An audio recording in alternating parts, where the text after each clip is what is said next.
Hello മക്കളെ, അപ്പം എൻ്റെ കുട്ടികളുടെ എല്ലാവരുടെയും സ്കൂളിൽ ഇപ്പം നിങ്ങൾക്ക് സ്പോർട്സും ആർട്സും അതുപോലെ തന്നെ നമ്മുടെ ശാസ്ത്രമേളയൊക്കെ നടക്കുന്നുണ്ടാകും.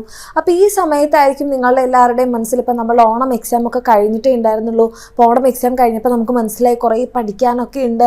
അപ്പോൾ ഇനി ഒരു ശാസ്ത്രമേളയിലൊക്കെ പങ്കെടുക്കണോ, അല്ലെങ്കിൽ സ്പോർട്സിലും ആർട്സിലും ഒക്കെ പങ്കെടുക്കണോ, അതോ പഠിച്ചാൽ മതിയോ, എന്താണ് ചെയ്യേണ്ടത് എന്നുള്ളൊരു കൺഫ്യൂഷൻ നിങ്ങളുടെ മനസ്സിലുണ്ടെങ്കിൽ അതിന് വേണ്ടിയിട്ടുള്ളൊരു വീഡിയോ ആണിത്. ഓക്കെ, അതായത് നമുക്ക് ശരിയാണ്, നമ്മൾ പഠിക്കണം, നമുക്ക് മാർക്സ് വാങ്ങിക്കണം. അങ്ങനെയാണെങ്കിൽ നമുക്കിപ്പം നിങ്ങളൊരു 10ാം ക്ലാസ്സിലൊക്കെയുള്ള മക്കളാണെങ്കിൽ നിങ്ങൾക്ക് +1ലേക്കൊക്കെ പോകുമ്പോൾ നല്ല സ്കൂളിലൊക്കെ കിട്ടാനും, ഇനി അതല്ല നിങ്ങൾ കുഞ്ഞു ക്ലാസ്സിലുള്ള മക്കളാണെന്നുണ്ടെങ്കിൽ നമുക്ക് ബേസിക്സ് ഒക്കെ സെറ്റാക്കാനും, നമുക്ക് നെക്സ്റ്റ് ക്ലാസ്സിലേക്കൊക്കെ പോകുന്ന സമയത്ത് നമുക്ക് കുറച്ചുകൂടി സ്ട്രോങ് ആയിട്ട് പഠിക്കാനൊക്കെ നമ്മളെ ഈ ഒരു മാർക്സും അതേപോലെ തന്നെ നമ്മൾ ഈ സമയത്ത് പഠിക്കുന്ന കാര്യങ്ങളും ഹെൽപ്പ് ചെയ്യും അല്ലേ.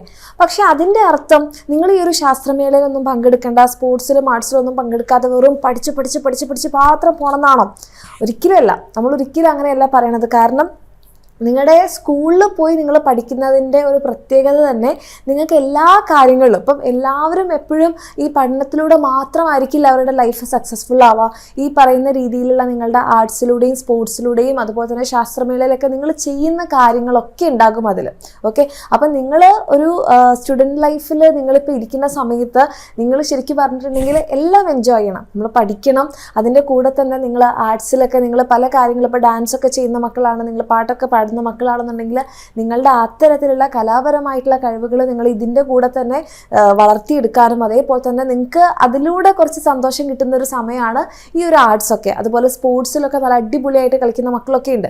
അപ്പോൾ അതിലൊക്കെ നിങ്ങൾ പങ്കെടുക്കണം എന്ന് തന്നെയാണ് മിസ്സിന് പറയാനുള്ളത്. അങ്ങനെ ആകുമ്പോൾ മാത്രമേ നമുക്ക് എന്ത് ചെയ്യാൻ പറ്റുള്ളൂ. നമ്മൾ ഈ ഒരു സ്കൂൾ ലൈഫൊക്കെ കഴിഞ്ഞ് നമുക്ക് കുറച്ച് കഴിഞ്ഞ് നമ്മൾ ആലോചിക്കുന്ന സമയത്ത് ഞാൻ സ്കൂളിൽ ഇങ്ങനെ പാർട്ടിസിപ്പേറ്റ് ചെയ്തിട്ടുണ്ടായിരുന്നല്ലോ, അല്ലെങ്കിൽ സ്പോർട്സിൽ ഈ സമയത്ത് ഇങ്ങനെ പാർട്ടിസിപ്പേറ്റ് ചെയ്തിട്ടുണ്ടായിരുന്നു, ആ കാര്യങ്ങൾ നിങ്ങളുടെ ലൈഫിൽ ഏതെങ്കിലും ഒരു സ്റ്റേജിൽ നിങ്ങളെ ഹെൽപ്പ് ചെയ്യുന്നുണ്ടാകും. അതുപോലെ ശാസ്ത്രമേളയിൽ പങ്കെടുത്ത കാര്യങ്ങൾ അല്ലേ. അപ്പം നമ്മളുടെ സ്കൂൾ ലൈഫ് എന്ന് പറഞ്ഞിട്ടുണ്ടെങ്കിൽ നമുക്ക് വെറും പഠിക്കാൻ വേണ്ടി മാത്രമുള്ളതല്ല, അതല്ലാത്ത രീതിയിലുള്ള കാര്യങ്ങൾ കൂടെ ഇൻക്ലൂഡഡ് ആവുമ്പോഴാണ് നമ്മൾ എന്ത് ചെയ്യുന്നത്, നമ്മുടെ സ്കൂൾ ലൈഫ് കംപ്ലീറ്റ് ആവുക.